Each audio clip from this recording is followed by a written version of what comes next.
Okay.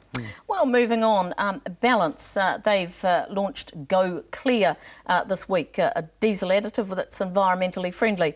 This has got to be a good move, doesn't it, Allison? Oh, it sounds very positive. They're using a byproduct that obviously is going to produce benefits for both the country and for the trucking industry, I would imagine. However, it's yet to be proved, and it's only to be used on new vehicles, so it's going to take a while, I would imagine, for the truck fleet to, because you can't retrofit the catalytic converters. Yeah. But it's moving in the right way in terms of protecting our clean green image, Malcolm. Yes and no. I think we could have used biodiesel in this country, but with the requirement that all vehicles move up into the Euro 3 and now Euro 4 standards, they can't use that biodiesel. So I think we need to be very careful about where we're going and perhaps take a less philosophical approach and be more specific on what these vehicles can use and can't use in terms of future fuels.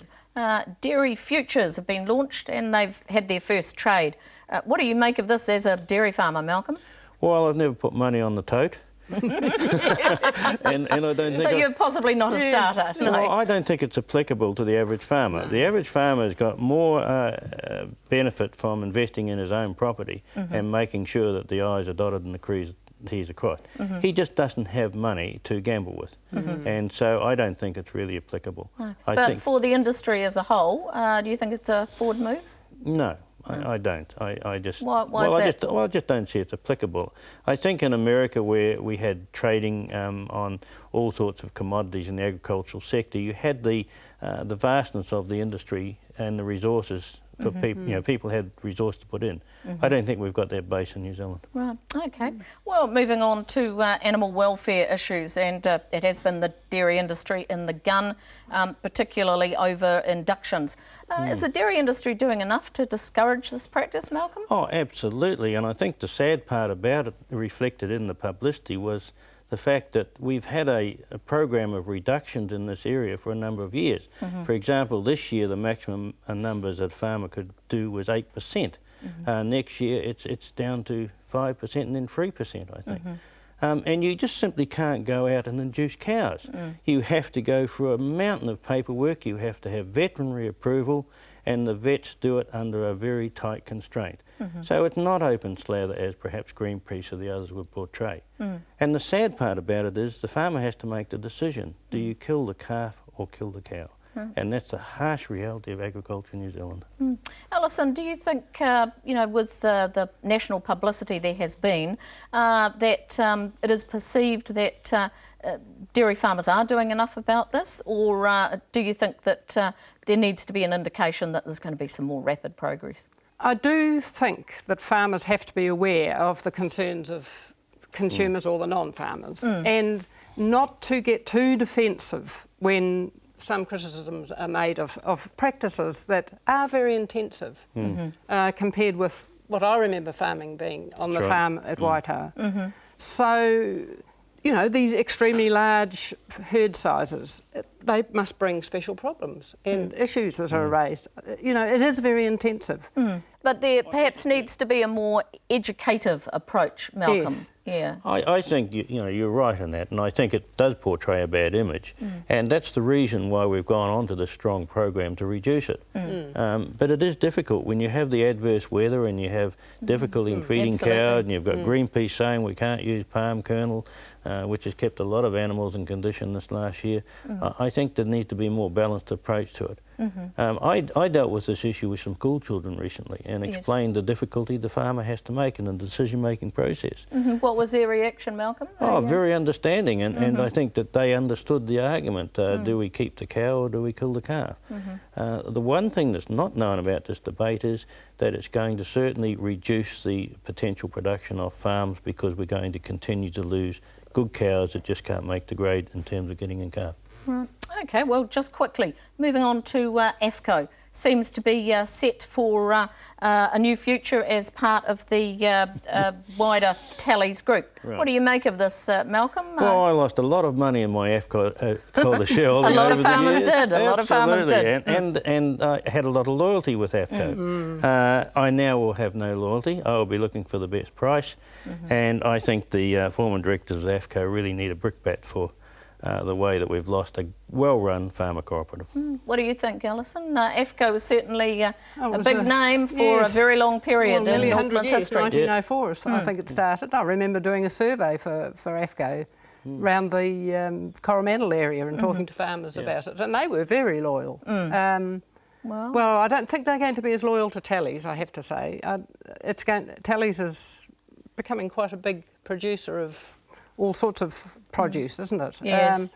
Its reputation, as far as the relations with its staff, isn't the best, and it'll be interesting. There's been a few court cases they've had, so... Yeah. Oh, well, we'll watch with interest.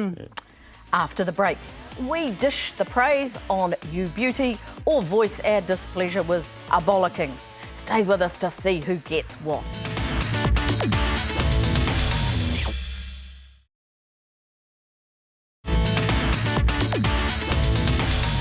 Welcome back to Straight Talk. Now it's time for You Beauty or a bollocking. Malcolm, what do you have for us this week? I'd like to give a bouquet to the Otahu College teachers. For 7 years now, they bring 4 busloads of children down each year to have a look at the farm. Well-mannered children, most of them never been out of Auckland, and it really sets the scene. Good questioning, good teacher support to the children as to what they should ask, and I think more of it should be done. Good. And what are they looking at? Just your daily farming operations? They're just seeing what your business involves, basically? We talk about the business structure, we look at the animals and how we manage them, how we have to budget for feeding for them, and we look at stock rearing and just nurturing. And on one occasion we were able to carve a cow for them, and I understand that had a very profound effect on some of the sure students. it would have. And do you know if any of those kids who've come and visited your property have ended up in agricultural careers or servicing industries? I suspect some of them would, but it's an eye-opener for them because they've never been exposed to it before, and really the farming community has to do more of this. Absolutely. So if you could get a scheme like that underway on a larger scale, that'd be great. Yes, there are other farmers do it, but certainly my bouquet to those teachers because it requires a lot of effort and a lot of foresight, and as I say, they've been doing it for 7 years, and they'll be welcome for the next 7. That's great to hear. But I believe you've also got a bollocking this week. Oh, I think Greenpeace deserves a bollocking. I think they've got no integrity. What they're doing is they're biting the hand that feeds New Zealand, which is the agricultural sector. They're giving us bad publicity and mischievous publicity all over the world. And I just think these people have got no place in New Zealand, quite frankly. But there are some very strongly held concerns about palm kernel and where it's being imported from and how New Zealand might be seen in using that product, aren't there? Yes, there are, but the bottom line is that palm kernel is a byproduct of a larger operation. Farmers buy it because otherwise it would be pushed into the swamp. And I think that's the real issue. Again, they're misleading and they're trying to hit the big company and make a big name and I guess solicit funds to finish their boat. There has been some interesting research done, though, on trans fats and getting from the palm kernel through the milk. And there's been some research on that, which I think will be interesting to see whether it develops any further. So there's more to be played out here in terms of, this was rather an initial study, wasn't it, Allison? Yes, I think following so. along, Yeah. just seeing what does happen from here. I'm interested. I mean, I've probably lost touch a bit, but what happened to charmolia and silage and all this of it? Exactly. I don't believe palm kernel's sustainable. No. You know, we have to maintain our low-cost grass-fed production in New Zealand to be successful. And while palm kernel has had a part, I don't view it in my operation as part of it. Is it just a transitory? Is it a temporary measure, do you think? Oh, It certainly was during the drought, wasn't it, Malcolm, when farmers were very low on feed and that was basically all that was available in some instances. Absolutely, it really helped the animal welfare situation no end. But to make it a permanent part of your operation, I question that. Right. All right, Alison, your turn. You've got a beauty or a bollocking Should for we us go this for week? the beauty first? Why not? Always I was nice to be pleasant first. I was very interested in the Wojo, the two young women from Wellington, the Formery, I think it was called, who've developed this using New Zealand wool and recycled jute bags, coffee bags, I think it was, to make a new product. I don't know about being allied with Starbucks. So they might have tied themselves into too narrow a focus, perhaps, with that. But the concept of recycling and using New Zealand wool I think that's a great has idea. to be good. And I think they won an award, didn't they, at the Wool Week? Yes, yeah, which was a great initiative in the UK. Yes. Yeah. And what, you've got a bollocking as well? Well, it was something that was brought to my notice by one of our journalism students about I think we import about 200,000 tonnes of fruit and vegetables, which aren't subject to the same regulations and controls that the New Zealand products are. And I think they need to look at that, because there are countries using pesticides that we've banned, and as a consumer I would like to know that the food that I'm consuming, I know the New Zealand food meets the standard. What about overseas food that we're... What do you think, Malcolm? Oh, I think she's right on the mark there.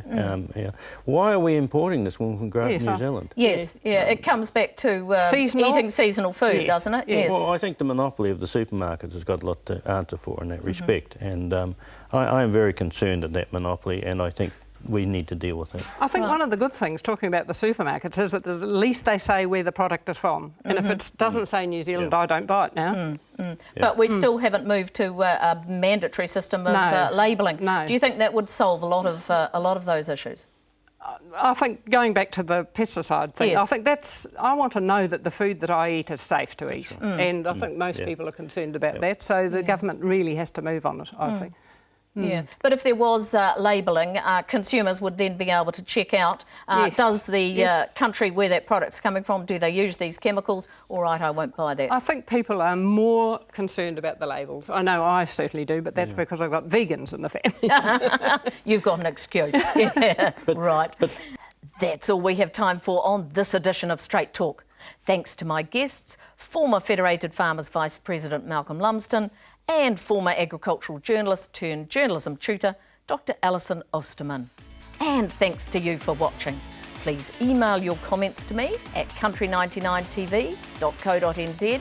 Check out my blog there, and we'll see you next time.